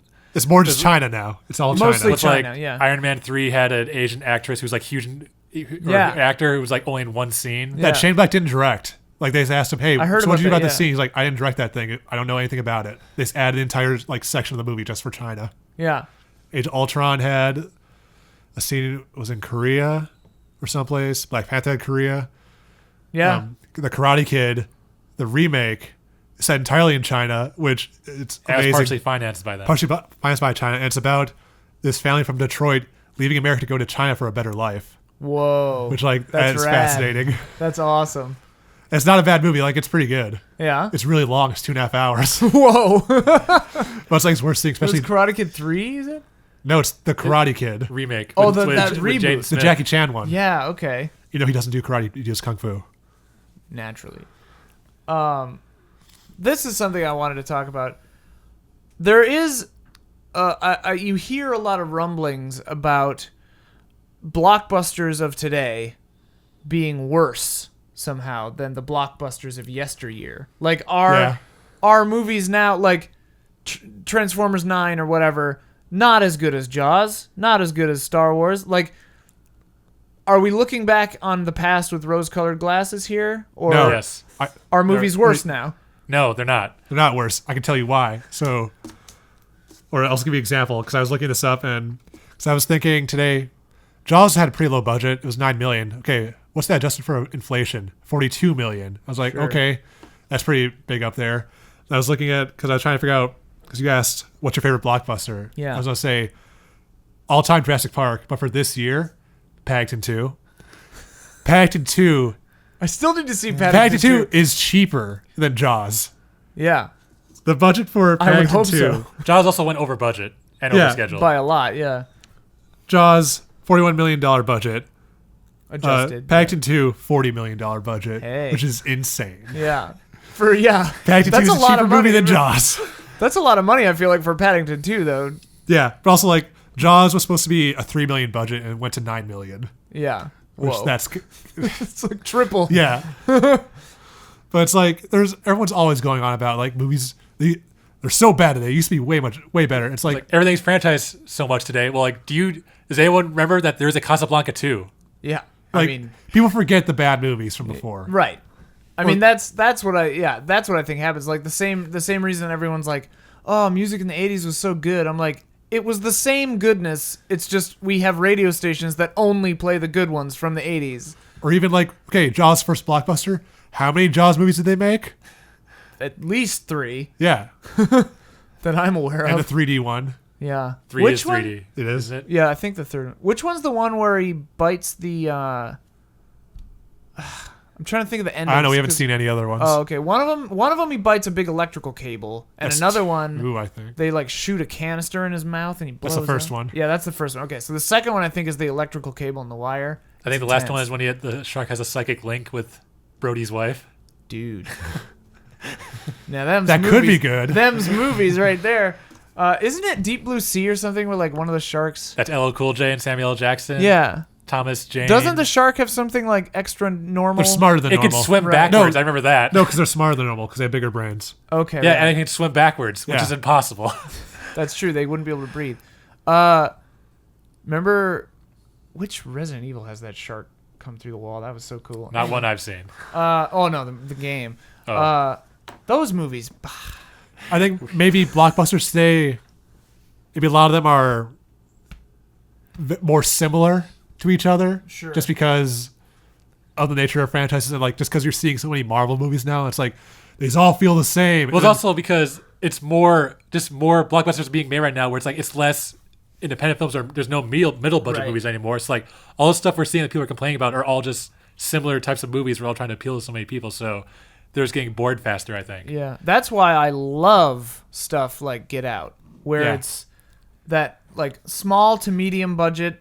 Released by a big studio. Like $5 million or something. Like that's what I don't think Blumhouse wants goes to above do. Yeah, 15 they, million. Like, yeah, okay, Yeah. 15. I was like, I know that Blumhouse has like a cap. Yeah. And I love that. And that movie made insane amounts of money and did very well. Yeah. And like got into like blockbuster numbers maybe. Yeah. Maybe, you know. No, like it made way more than its budget. So, like, right. That's like, really good. Insanely more. Yeah. Yeah. I think that's my favorite kind of movie too, generally. Like Yeah. I find someone in the comments brought up Donnie Chiarlo brought up the Studio A24 and how it's sort of like it's like the balm to if blockbusters are a problem, you know, it's like the balm to that.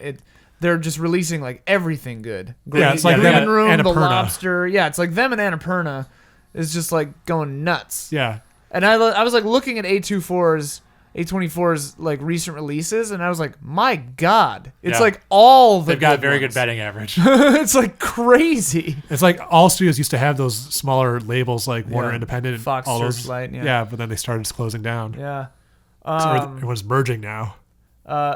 Caesar Villa brought up.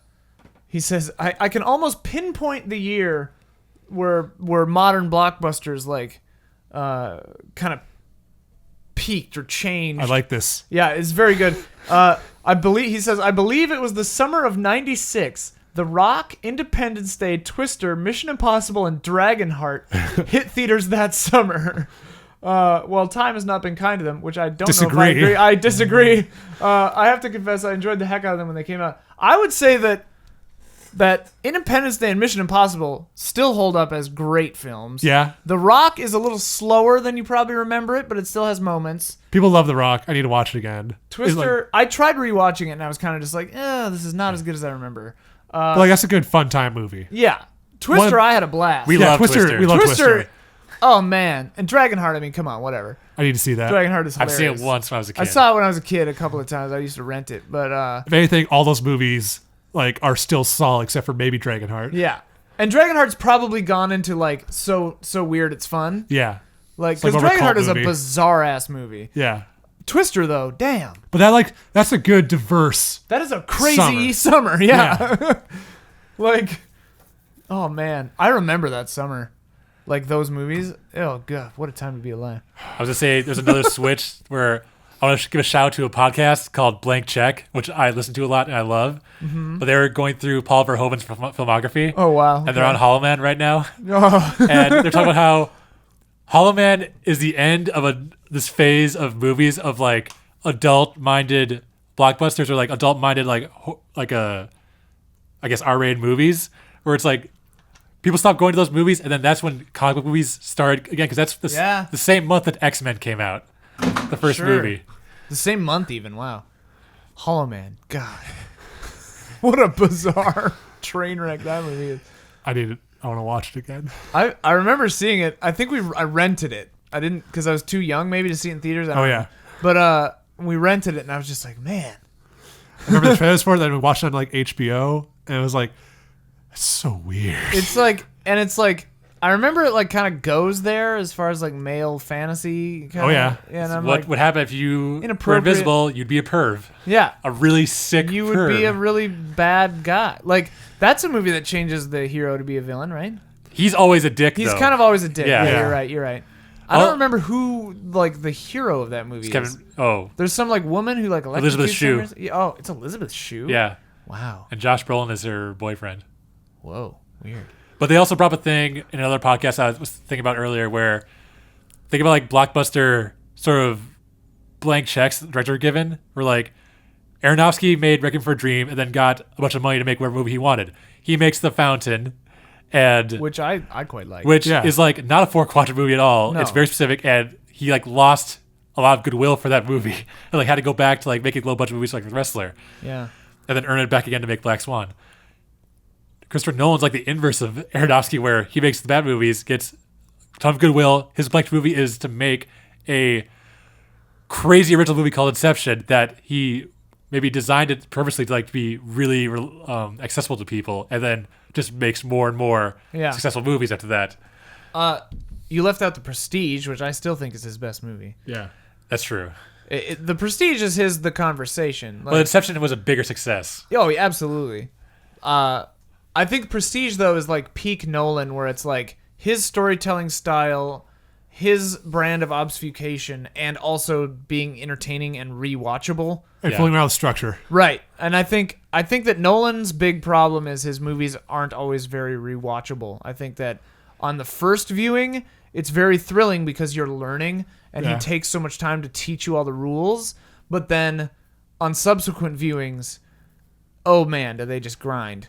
Like Inception, like the first, you could just like skip the first hour if you've seen the movie before because it's like pretty much nothing. I like you know? seeing him set up Besides stuff. the beginning part. But like, yeah, I don't know. Dunkirk is a nice Pacing issues. simplifying of his. I never saw Dunkirk because I heard so many It's- bad things. Oh, And I love Dunkirk. I don't care about. It's an such hour a and a great, half. It's such like a great like movie to watch for people who don't like for the reasons people don't like his movies usually, where there's basically no dialogue, no character work. It's all just tension boxes that he constructs. I heard it was confusing and poorly edited. No. Like, Okay. it's maybe confusing at first because you don't know what he's going for. Then when you get what he's going for, then it's like, oh, that's really cool. And yeah, it makes sense what he's doing. Yeah. Maybe someday I'll have to see it. I don't know. Yeah, you should. See it in the theater, but when it'll come back out in the theaters here eventually. Like it's worth seeing it in the theater. Because it sounds amazing. All right, I promised up top that we would talk about the 50s and how theaters in the 50s started doing like gimmicks to try to get people into theaters because TV just came out and everyone was like, oh my God, TV is so great. I can do this in my house. What's happening? So, like Cinerama, CinemaScope, like widescreen, 3D glasses, all kinds of stuff. They've been doing for a while, but like they really went all in on it. Kind of what I want to talk about is like, do you think that kind of stuff is still happening now? Like, are gimmicks to get people to go to a theater still the thing? It's like in a different way because there's so much more. It's not just TV now. It's like so many different things that can distract people, like video games and phones and different kinds of entertainment. Theaters are now doing stuff like, hey, there's couches in the cinema now, or like we can deliver food to you, or you can drink now, and all this different stuff. So I think that is similar. And it's just different. Cinemas and movies have to find ways now to get people to actually come to movies now because you keep seeing the studios or some companies going like, okay, we're going to release, you can buy movies that are in theaters and watch them at your house now. Yeah. And those keep failing because movie studios keep like pushing against it, but it's going to happen eventually probably. And so it's like, I think it's kind of why blockbusters are rising a lot, just because blockbusters are experiences usually, and that's something you can get in a theater more than staying at home or doing something else. Yeah. So that's like a kind of a gimmick, but more than that, I think. I wonder, while you were saying that, I was thinking like, if a movie theater could guarantee a movie theater going experience, but that no one would ruin it for me with like talking, looking at their phone, crinkling their M&Ms. How often does that happen for you? I'm pretty aware of my surroundings all the time, often to a detriment. So if anybody's being anything in a theater, I know about it. Yeah. So it takes me out sometimes, I've never seen someone ejected for talking or doing stuff in a movie. No, we also like go in the morning. Right. I've started doing that too. Like I'll go early in a day on a weekday if I can, you know, like anything to keep other people out. And I'm just wondering if maybe there would be a business model of private theaters where the screen is like 30 feet or 10 feet or 20 feet or whatever, and there's only like 4 chairs. No, you want big. I want it big. Like the closest to what you want is kind of like the Alamo Draft House, where like they're so strict about talking and all that. But I remember when I was a kid, we went to the Uptown Theater in Minneapolis to see the Cowboy Bebop movie. Yeah. And I was talking to my friend during the previews, and someone shushed me. And instead of getting mad, I was like, oh, yes, this is glorious. Like, if people are shushing me in the previews, this is great. Like, no one's going to talk. Oh, man, I was so excited. There's also movies you want to see with a crowd, like Black Panther. I would love to see with a crowd just because. Dude, when I saw Black Panther, it was great. Yeah. People were like, there were like 5 or 6 like clapping breaks during the movie. Yeah. The dude next to us, it was crazy. He was so into it. Like 50-something white guy just like loving every second of everything that was happening. Like people would be fighting and he would just be like, yeah. Like he was very excited. And even like movies that don't necessarily would be good, I wouldn't want to see with a crowd. I don't want anyone talking for the first time, but like after that, like then I'd be happy to see with the crowd. Like when we watched Batman Forever, Batman and Robin at your place, and like everyone's just talking. Oh yeah, so, like, Batman, and all this different stuff. Like that stuff's great. Like interacting that way. Like we went and saw the Christopher Nolan Batman trilogy at the Egyptian one time, and in one sitting. Yeah, oof. I fell asleep during the last movie. Yeah, because it's bad. But still, it was because we had seen it a bunch of times already, and it's like, okay, everyone's just relaxed. It's like saying shit, like talking to the movie, like that's fun. Yeah, like that. Yes, I agree with you that kind of movie going experience is very fun. Yeah, when in the right setting. Yeah. But like if you're seeing Thelma or something, like you don't want people talking. No, it's not the first time. Did you see that movie? No. Thelma? I liked it. It's about what did they bill it as? It's like a erotic, not really erotic. It's like a lesbian thriller, psychological horror thriller. Yeah, I've heard good things about it. It's pretty good. I saw it with a friend of mine who has epilepsy, and there was no warning when we bought the tickets. I didn't know it was about that. And so at the beginning of the movie, it's like, hey, if you have if they did an epilepsy warning at the beginning of the movie, we were already in the theater, minor spoiler for Thelma, but not really. They're trying to find out if she has epilepsy at a certain point, and I guess part of that process It's just showing is to induce a seizure, an epileptic seizure with flashing lights. So my friend had to leave. Jeez. She got her money back, but I'm like, maybe put an advisory on the ticket sales page about the. It's a good movie though. Wait, do you have an answer about the 50s movies? Yeah, fix it for us. Well, I was thinking about how that they try new stuff because 3D is their modern version of trying to use which has been around forever, but it's kind of been ruined now because of people jumping. It's like all things where Jaws is a great blockbuster, and everyone's like, wait, blockbusters are doing well, we gotta make blockbusters now. Then they kind of just dilute it and make it worse. So and they're not they're not using 3D for what they're not using it as a medium to tell something. Avatar comes out and it's like 3D that's a good 3D movie, and then Clash of the Titans 3D comes out. All these other awful 3D movies come out, and people are like, 3D sucks. Yeah, I hate 3D. I'm glad that that's kind of cooled off now. Yeah, I feel like with Black Panther's success, studios are going to think of this as a gimmick, which they shouldn't. But they're going to think diversity in movies is a gimmick. Yeah, that's the thing I'm afraid of, is that it's gonna. Well, and especially I think about Lady Bird and Get Out and Black Panther, because we're in a place now where we're getting a still too small percentage of successful popular movies starring women and people of color in prominent, powerful roles. Still far less than I think we should, just to get up to a baseline of equality in representation.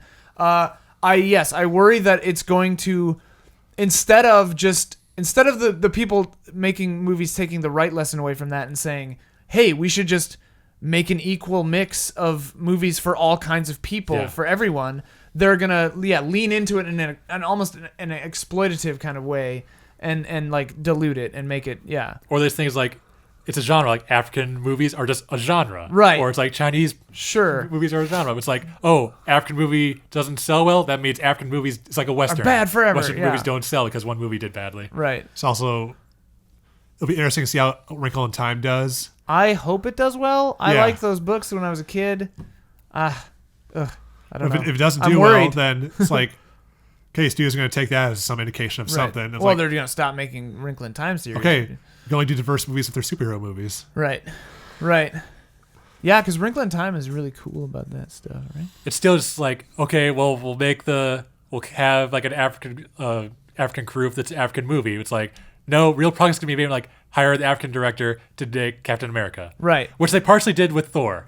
Taika is a Maori director, is a Maori person, so that was cool. They it was never a thing. Yeah. But it's that I'm actually that's a good thing about that it never really, they didn't pat themselves on the back for that. It's hey, this guy's not white, check us out. And they originally were going to do Patty Jenkins for Thor 2, but then creative differences happened. Oh, really? Yeah. I didn't know that. Good for her. Get more women to direct male movies. Yeah. That with the recent news about Joss Whedon dropping out of Batgirl, insane. His comment of I didn't have a story, right? For a year. Yeah. It's just all right. To me that read he was covering his ass. Yeah, sure. When they actually asked him to leave or something, because it's it's a bad idea to have Joss Whedon do that movie, especially after weird, stories have come out about him. And also just he was hired before that. Anyway. He was hired before that, but he shouldn't be making that movie. No. I don't want his perspective on that. Whatever. Not anymore. Yeah, well, certainly not anymore. But even then, I didn't. His stuff's always been kind of a lot of moments of his I like, but then a lot of it's just too cheesy. Yeah. I also just think he's a good writer. As a director, he's not interesting to me. He's not a visually interesting director. Yeah. Oh no. The stuff I've seen, at least. It's all just TV, basically. Kind of early '90s TV. Anyways, yeah, I'm really excited. What I'm really excited about is I think Lady Bird is basically a perfect movie. Like I can't think of any. I don't have any problems with Lady Bird at all. I love Lady Bird. Yeah. Have you guys seen Lady Bird? Not yet. Oh, I highly recommend Lady I love Bird. Greta I'm on Gerwig. the Greta Yeah. Gerwig and a Saoirse Ronan train. Oh. I want them to succeed. Saoirse, Saoirse. I guess. Yeah, no, they're all freaking great. I haven't seen what was Greta Gerwig's. Francis Ha. Yeah, I didn't see Frances Ha. Amazing. I've heard it's really good. It's a movie I would have hated if I read the script. Oh, really? Yeah. Yeah. I didn't see it because it looked really sad. It's not really. Oh, okay, sweet. It's funny. But yeah, what my hope is that we get to see now. I mean, using them as specific examples, we get to see like Greta Gerwig or Jordan Peele or Jordan Peele's doing Twilight Zone, baby. a Twilight Zone movie. You know he's doing a reboot. A show? Yeah. Oh, all right. It's not a movie, right? This is what I'm talking about. I think, but it's like there's like 3 different shows like this that are being made right now because Yeah, Electric Dreams. Apple was going to be Black making Mirror. a remake of Spielberg's Amazing Adventures. Stories. Ken Levine's doing a Twilight Zone thing, Yeah, which I'm assuming is canceled. the BioShock guy. Yeah. Yeah, A game? it was like an interactive. It's like It's- that War it's- Games thing. It's like Oh. for the war game stuff that Sam, the Her Story guy, Sam Barlow's. Yeah, doing. yeah. VR or no? No, No. it's like Her Story, where it's like you choose Okay, yeah. Interactive. Yeah. narratives. Movie. Narrative movies. I like those as in theory. I like that. Yeah. Whatever. I hope Lady Bird's not just continuing the trend of like, all right, studios just let these independent movies struggle to get financed and get sold, and then they'll just pick them up if they choose to. Right. Because you heard that like this year's Sundance is like the highest number of like movies that did well at Sundance have not gotten picked up yet, Really? which is not what has happened. Like it's the first Yeah. time this has happened in a long time. Also, Yeah. all the studio people who went there to go like buy movies were like just complaining, like, what's with all of the diversity? Really? Basically. Sorry, guys. Yeah. That's just starting to be representative of the world we actually live in. People are afraid of that, I guess. Anyway. Yeah, I don't know. I think I really like some of the like sensationalist stuff that happened in cinema in the 50s. I actually kind of quite liked, and I think that when people take chances now, the things that surprise us, what I really like are things like Get Out, where it's not over like where the script and the performances and just kind of the surprise of it are the draw.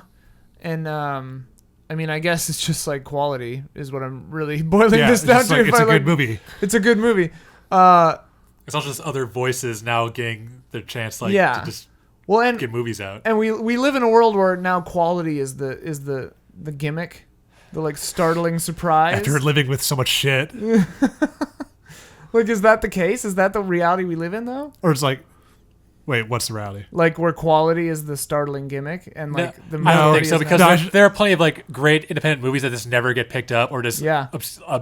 languish in obscurity. yeah. Yeah. Where it's like the movies I picked up, there's no reasoning to anything. Still all random. Yeah. Yeah. That's the thing. Yeah. It's all chaos. It's still like the movie business continues to be insane and frustrating. And nobody knows anything. Nobody knows. Well, because they're still laboring under this thought process that they can crack some formula. I think that they can make the perfect blockbuster movie with the least. Like they're And always its name trying is to make. Monster Trucks. Yeah, they're trying to make that formula where it's like least amount of money, most appeal, repeat. Like they want that's the golden fleece of the film industry, and they just keep thinking like if they replicate past successes plus a little bit of whatever the hot button issue is right now, they're It's like- gonna make all the money. It's like Justice League, Right. where it's like, okay, we're going to do our own Avengers. We're going to do it really quickly Right. after the 2 Superman movies. We're gonna skip to movie 8 or whatever. Yeah, and then, oh, wait, problems with the director. Who do we get? Okay, we get the guy who directed Avengers to take over, and we're going to make it funny now, even though the previous movies were not that funny. And it's just like following what came before instead of doing your own thing or trusting what you were Yeah. doing before. Did you see that article about that comic book writer whose name I don't remember right now, talking about why DC movies don't work and Marvel movies kind of do. No. What it boiled down to is he was saying he's like written these characters in comics and whatever. Mark Miller, maybe. Problematic guy. Who's that?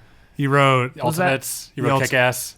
Yeah, Okay. Kick-Ass. Maybe it was him. I don't know. He's I like don't know anything he's a about big comic writer, but like some of of a his dick. stuff has not aged well. I see. Yeah. But he can be good. Well, okay. Superman Red Sun. Adding some salt then to this Yeah. to take with it, but his theory was that Marvel characters are based on the characters and DC characters are based on their powers. And that's why Marvel movies do better as movies. Explains why they have to struggle with modern Superman. I mean, Superman is... I've never Superman, liked Superman. works. Superman is good. Like there's plenty of great Superman stories. It's just people lose their minds over like he could do anything. Like, nothing. He's so boring. But it's like maybe that explains the first two Superman movies. But like Wonder Woman, I still don't really get her powers. Like what her... She's Superman, right? But like the thing when she goes like this and makes an energy beam come out or a wave of energy come out of her fists, like whatever. No, I like her as a character. Yeah, because her whole thing is like she can do anything, but she chooses to try to be inspiring instead. Yeah. Right. Like She that's cares her, about people. Yeah. Like a passion. Um. Which maybe that's following Marvel's steps. Like Yeah. But I mean that's the thing. Like justify it, and then it'll work. I don't know. and if you go back to like the Nolan Batman movies, it's like those are from character, not about the powers really. Like you don't get him being a detective that much. It's more just about okay, Bruce Wayne's this rich guy who's fun to watch be stupidly rich, and then even going back further, like the Superman and Richard Donner movies, like that's all character. Yeah. Part of me wonders if it would be possible to make, because none of them that I'm aware of really are leaning on the detective aspect of Batman. Like, Yeah. what if you straight up made like a Batman noir film where he's like solving a mystery and then like has to beat someone up here and there, but like They'd be great, but they're so scared of making a low stakes superhero movie. yeah, Maybe it's the Matt Reeves Batman, and there's also did like I've never read Gotham by Gaslight, but they made that into an that's an animated movie. animated movie. Yeah, that I've Based- heard is based on a I've heard comic. it's good. I think. Yeah, I'm sure one of the animated movies has him being more of a detective. Yeah, Like I bet. the animated show had detective stuff that was pretty good, and Mask of the Phantasm, which is one of the best Batman movies ever. Yeah, that's some detective stuff too. I like Batman. Yeah, I like Batwoman as well. Until it got, I don't know. The first Rucka like reboot stuff was really good. Then it kind of lost its way. I need to read it. They should put Yeah, her in the a first movie. like couple of books were really good. Yeah, Yeah, she's gay. yeah, Gets like kicked out of the army. amazing art too. Yeah, really good art. And then like the third or fourth collected book, I was kind of like, oh, because Rucka like wasn't writing it anymore. No. They like wouldn't let him let her get married to someone, and then he like quit. Yep. I don't know. DC's better now, apparently. Really? They got their shit together. Now they're way better than Marvel. Anyway. Is that how we're ending this? Yeah, I don't know. Let's do the quote challenge, unless there's anything else you want to say. All right, Nick can go first. I'll Wait, do do I mine. have anything else written down about? Yeah, any Stuff I other wanna thoughts say. on Blockbusters? We sort of like jumped all over, but I think it was an interesting discussion. Oh, I wrote down like some other budgets to compare Jaws to. Okay. 'Cause when I was thinking about Yeah, I'm was interested Jaws in low that. budget? I'm interested in It's like this. Jaws is $9 million. Guess what Star Wars had? Back then. Yeah. So 9 million was 40 adjusted, right? You Yeah, said? 41. Oh man. 10? 11. 11. Okay. Yeah. Godfather. Ooh. 6. 7. Oh. French 100. Connection. Ooh. 4. 1.8. Oh. Which that surprised me. Yeah. Because like, okay, I guess New York was way cheaper to shoot it Yeah. back then. Yeah. Just go all over the place. It's pretty much all location work. Yeah. But still New York. Yeah. Yeah. Well, it's New York back then. Like they could drive fast. Yeah. back You then. could just do it. Yeah, you can hit another car by accident and still release the movie. Did that happen? Yeah. Oh, they fun. kept it in the movie and then they paid the guy off. Woo. Um, Also, The Conversation's a good movie. I Yeah. like that movie a lot. all right, I got quotes. All right, I got a couple in case you don't. Okay. I gotta Um, think of one. I didn't come some of these, prepared. most of these Max will get. And all these are blockbusters. Yeah. Yeah. Something we already talked about. That's what racing is about. It has nothing to do with cars or drivers. All that matters is power and the unassailable might of money. I was going to use a quote from this movie. I mean, originally, at first I thought it was Speed Racer. It is. Okay. You can't call a planet Bob. Titan AE. Yeah. You are royalty now. I'm a splice. You don't understand what that means, but I have more in common with a dog than I have with you. Whoa. That sounds familiar. We mentioned it today. We did. Okay. I don't think you saw the movie though. No, you watched like 20 minutes of it. Oh, Jupiter Ascending? Yeah. Okay, yeah, I haven't All right. seen it. The last one. I am Dotar Sojat. No idea. John Carter. Oh, man, never saw that. What have you got for us? 3 balls, 2 sticks, 1 corked nose. Snowman? No, much, much more. I am the Wizard of Blizzard. Now run, you little mountain goats. Running Man? No. Another quote from this movie is, Snow Dad is better than no dad. And it's a blockbuster. It's a blockbuster flop Wow. with Michael Keaton. That should give it away. Jack Frost? Yeah. Wow. I am the Wizard of Blizzard. I am the Wizard of Blizzard. Oh, baby. Okay, I gotta think of one. Did you think of another one? No. Oh. I can look at this and try to remember ones. All right, this one's really easy. All right. Kids smell. Babies smell. That's Jurassic Park. Yep. That's an easy one. Also, I'm surprised that the BFG is a huge flop. Oh, I'm not surprised by that. Just no one talked about that. Yeah. I mean, I saw the trailer and I was like, who's going to see this? Who We did. wants We this? did. Did you like it? It's fine. Yeah. It's like James and the Giant Peach, like freaky territory. I'm like, I don't want to, Uncanny Valley. I don't want to live in this. It's a lot of just weird language from Mark Rylance, and then the Queen shows up and her corgis fart into the Yeah, air. a lot of fart jokes at the end, which is really weird. I've never really liked a fart joke. Never been into the scatological humor myself. Yeah. I can't even think of a time where I've liked it. Oh, we used to be into Ren and Stimpy as kids, so we were Yeah. all for that. Even as a kid in Ren and Stimpy, I was always unsettled by it. I'm unsettled by it now. I can't believe I was into it. Yeah. I can, but it's like that's like fucked up to show kids. Yeah. Have you? I really don't know why I just thought of this movie, but have you seen the movie Nothing But Trouble? No. Which one is that? It's Dan Aykroyd written and directed, maybe, and he's in it like 4 different times. No. It is a deeply bizarre movie. There's a Red Letter Media, I think, about it. I think it's Red Letter Media. If you have, This is like a 2-hour podcast. oh yeah, this one, Yeah. hour and a half. Yeah. Anyway. Yeah. Check out Nothing But Trouble. It is bizarre. Anyway, Not to cut you off. Let's keep going. what? Let's keep going. Not to cut you off. No, it's over. See you next month. Bye. Bye.